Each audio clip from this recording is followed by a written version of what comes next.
Hi guys, welcome back to my channel. इस video में आपका बहुत ही ज़्यादा स्वागत है। दोस्तों, इस वीडियो में करने वाले हैं हम रिव्यू आईफोन 10R का। कैसा 2022 में ये परफॉर्म करने वाला है, किस बजट में आपको बाय करना है, क्या क्या चीज़ें ध्यान में रखनी है इसको बाय करते समय। आई होप गाइस आपको ये जो वीडियो है काफ़ी हेल्पफुल रहने वाली है। चलो इस वीडियो को शुरू करते हैं। आपको इस वीडियो को कंप्लीट देखना है। अगर आपने कोई भी स्टेप मिस किया तो मे बी आपकी जो डिवाइस अगर आप बाय करना चाह रहे हैं या फिर अगर आप बाय कर लिया आपने बाय और आपके डिवाइस को आपने ध्यान से नहीं चेक किया तो मे बी कोई प्रॉब्लम निकल आए, तो मैं आपको अगर आपने बाय कर लिया है या फिर आप करने जा रहे हैं तो वो चीज़ें बताऊंगा कि कौन सी चीज़ें आपको अब भी चेक कर लेनी है अगर आपने बाय कर लिया है। मे बी अगर आपने शॉप से बाय किया है तो शॉप वाले आपको 1 हफ्ते की गारंटी देते हैं कि आप 1 हफ्ते के अंदर अंदर कुछ भी आपको दिक्कत लगे तो आप हमें चेंज करवा सकते हैं। सो जस्ट सबसे पहली चीज़ आपको करना क्या है गाइज, इसकी ओवरऑल कंडीशन पे मत जाना। अगर डिवाइस बाहर से पूरा क्लीन दिखता है इसका मतलब ये नहीं कि वो अंदर से भी क्लीन हो।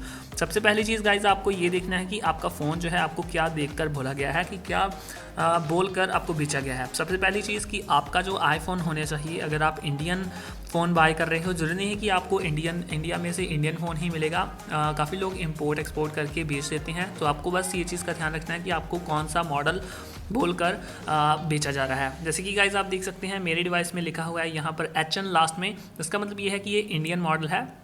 सो गाइज़ आपको इस चीज़ का ध्यान रख लेना है। सबसे पहली चीज़ आपको ओवरऑल कंडीशन क्या चेक करनी है।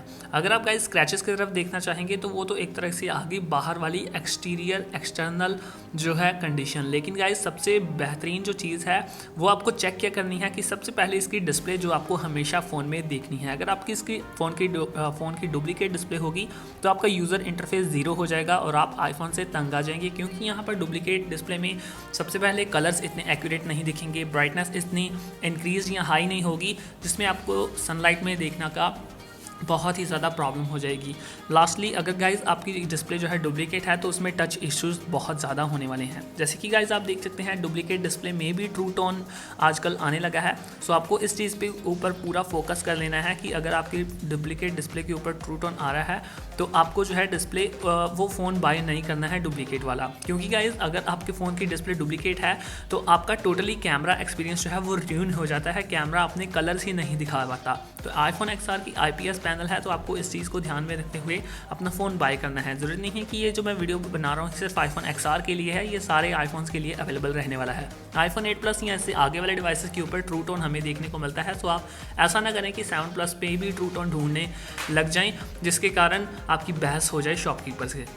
ओके, सो जस्ट मजाक कर रहा था। मतलब आईफोन 8 प्लस और इससे आगे वाले डिवाइसेस पे ऊपर हमें ट्रू टोन चेक करना है। अगर गाइज यहाँ पर हमें ट्रू टोन मिसिंग है यहाँ पर 8 प्लस या इससे आगे वाले सारे के सारे डिवाइसेस में, इसका मतलब ये है कि वो फ़ोन की जो डिस्प्ले है वो जेन्युइन पार्ट नहीं है। कहने का मतलब वो या तो फिर अगर वो डिस्प्ले ओरिजिनल है तो वो एग्जैक्टली उसी फ़ोन की नहीं है, किसी और फ़ोन की यहाँ पर रिप्लेस हुई है अगर डिस्प्ले ओरिजिनल है, या तो फिर वो डिस्प्ले डुप्लीकेट है। दो ही केसेस हो सकते हैं।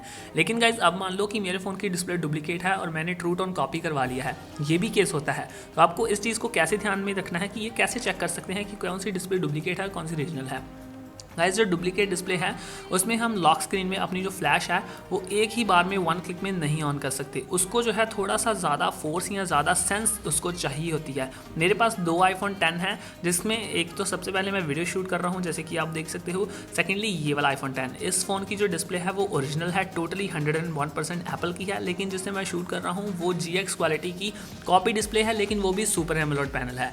लेकिन गाइस जो डुप्लीकेट डिस्प्ले में मुझे जो फ्लैश ऑन करने में बड़ी तंगी आती है वो उसमें कम से कम मैं 3 ट्राई करूं तो फिर लॉक स्क्रीन में फ्लैश ऑन होती है। लेकिन आप देख सकते हैं यहाँ पर मेरे हर क्लिक में मेरी जो फ्लैश है वो लाइवली प्रेस करने पर ऑन हो रही है और ऑफ हो रही है। इसका मतलब ये है कि ये डुप्लीकेट टोटली नहीं है, ये काफ़ी बेस्ट मेथड है इसको ट्राई करने का। सेकेंडली गाइस जो डुप्लीकेट डिस्प्ले के कर्व्स या फिर यहाँ पर राउंडनेस होगी वो थोड़ी सी कम होगी, ये मैंने नोटिस की है। अगर आपके पास कोई ओरिजिनल डिस्प्ले वाला फ़ोन है तो उसको साथ में लेके जाएँ जिसके कारण आप चेक कर सकें। सेकेंडली गाइस आपको सबसे बेहतरीन इंपॉर्टेंट चीज़ ये देखनी है कि उस फ़ोन की, अगर आपका फ़ोन टच ID वाला है तो आपको ये देखना है कि उसकी टच ID चल रही है, फिंगरप्रिंट चल रहा है या नहीं चल रहा। अगर नहीं चल रहा तो उस फ़ोन को छोड़ दो, आपका एक्सपीरियंस ख़राब होने वाला है काफ़ी सारी चीज़ों में।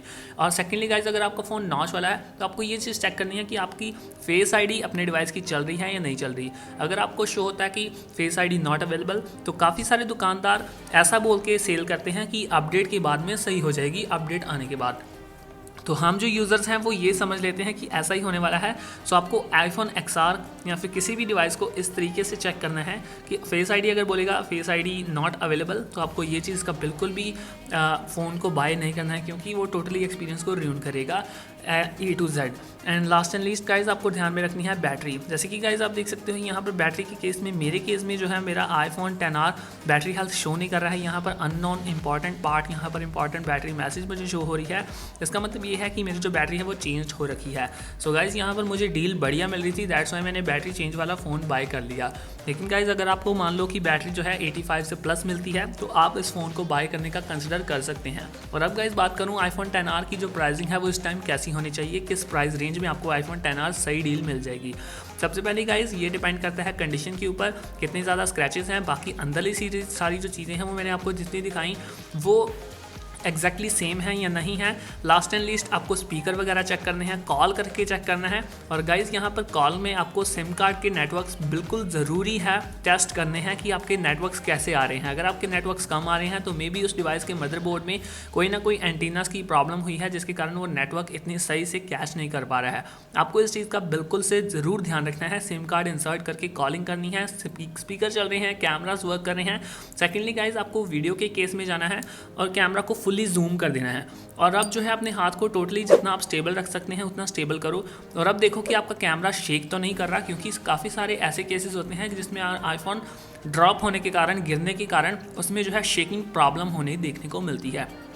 यहाँ पर मैंने जस्ट गाइज 11 Pro जस्ट नया सेकंड हैंड बाय किया था, उसमें मुझे ये प्रॉब्लम देखने को मिली थी। और लकीली गाइज वो फ़ोन वारंटी में था, तो मैंने जस्ट एक तरह से रिप्लेस कर दिया, मैंने वो पैसे वापस ले लिए। तो मतलब सिंपली मैंने शॉप से बाय किया था 11 Pro, लेकिन मैंने जस्ट पैसे ही वापस ले लिए। इसलिए आपको ये चीज़ ज़रूर चेक कर लेनी है। ये सारी चीज़ें जो है मैं एक्सपीरियंस के साथ बोल रहा हूँ, दैट्स वाई मैंने काफ़ी सारे फ़ोन परचेज़ किए हैं सेकेंड हैंड और बेचे भी हैं। सो दैट्स वाई मैं ये सारी जो चीज़ें हैं अपने खुद के ज्ञान से बोल रहा हूँ। आपको ये सारी चीज़ें ज़रूर चेक करनी है। लास्ट एंड लीस्ट आपको फ्लैश जरूर चेक कर देनी है, क्योंकि गाइज काफ़ी सारे केसेस में फ्लैश ही नहीं चलती है।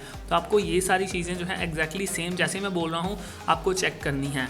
और गाइज़ लास्ट में अगर मैं बोलूँ, उसकी एंड में कंडीशन आती है बटन्स की टैप्टिक फीडबैक की। अगर गाइज़ वो बोल रहा है कि मेरा फ़ोन जस्ट बहुत ही कम यूज़ हुआ है, तो आप उनके बटन की फील से चेक कर सकते हो। लेकिन गाइज़ सबसे ज़्यादा यूजेज जो है पावर बटन की होती है, तो आपको इस चीज़ को ध्यान में रख लेना है। वॉल्यूम बटन्स को प्रेस करो और पावर बटन को प्रेस करो, देखो सबसे ज़्यादा किसकी क्लिकी फील आ रही है। और आपको गाइज़ ये जो चीज़ है उसके वॉल्यूम बटन की क्लिकी फील से भी पता चल जाएगा कि वो जो फ़ोन है कितना यूज़ हुआ है। एंड गाइज़ आप इसकी बैटरी अगर आप चेक करना चाहते हो तो आप बैटरी साइकिल काउंट भी चेक कर सकते हो। आजकल बिना कंप्यूटर के भी पता चल रहा है, मैंने उसकी भी वीडियो अपलोड की है, आप चेक कर सकते हो मेरे चैनल के ऊपर। सो गाइज़ अब बात करते हैं इसके बजट की।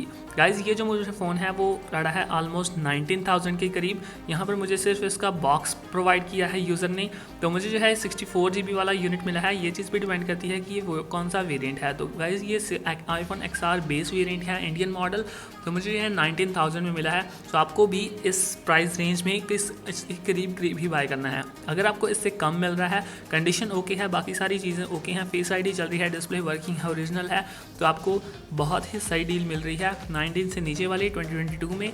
लेकिन गाइज अगर आपको प्राइस रेंज एक्सीड हो रही है और आपकी कंडीशन भी ओके नहीं है, कुछ पार्ट्स डैमेज हैं, ग्लास क्रैक है, आपको जो है इसको अपने प्राइस रेंज के हिसाब से देखकर उसकी कंडीशन जज करनी है और आप देखो कि कितना आपको पे करना चाहिए। बाकी अगर मैं आपको मैक्स पे करने के लिए बात करूं तो आपको क्लीन वेल कंडीशन में जो iPhone XR है वो 22, 23, 24,000 के रुपीज़ के प्राइस रेंज में आपको देखने को मिल जाएगा, जो कि आप बाय कर सकते हो। सो आई होप गाइज आपको ये जो वीडियो से काफ़ी क्लियर हो गया होगा कि iPhone XR की क्या प्राइसिंग चल रही है, 2022 में कैसे चलने वाला है आपका iPhone। आपको मैंने जस्ट एक रिव्यू दिखाया है कि कैसे बाय करना है। रिव्यू आपको जो है पागल ना बने, जस्ट मतलब एक तरह से धोखे में ना आ जाएं कि आपको क्लीन डिवाइस कैसे बाय करना है। सेकेंडली गाइज अगर इसकी कैमरास की बात करें तो नॉर्मली कंडीशन में ये वेल परफॉर्म करने वाला है। और मुझे सबसे खास बात है कि ये लगती है कि ये नॉइज़ बड़ी सही से हैंडल कर रहा है अपनी डिस्प्ले या फिर अपने कैमरास या इससे प्रोसेसर की वजह से। बाकी last and least Apple A12 bionic chipset है, जो कि अभी तक बहुत ही फास्ट है। नॉर्मली इस फ़ोन को अभी 3-4 साल तक और अपडेट्स आने वाले हैं, सो आपको बिल्कुल भी फिक्र करने की ज़रूरत नहीं है। आई होप गाइज आपको ये डिवाइस अगर आपने बाय कर लिया है तो बहुत ही वेल मेंटेन चल रहा होगा। किस किस के पास iPhone XR है मुझे कमेंट सेक्शन में ज़रूर बताना। मिलते हैं गाइज नेक्स्ट वीडियो में। Thanks for watching. इस वीडियो को ज़रूर लाइक कर देना, अपने दोस्तों के साथ ज़रूर शेयर करना। Thanks for watching, thank you so much guys, piece.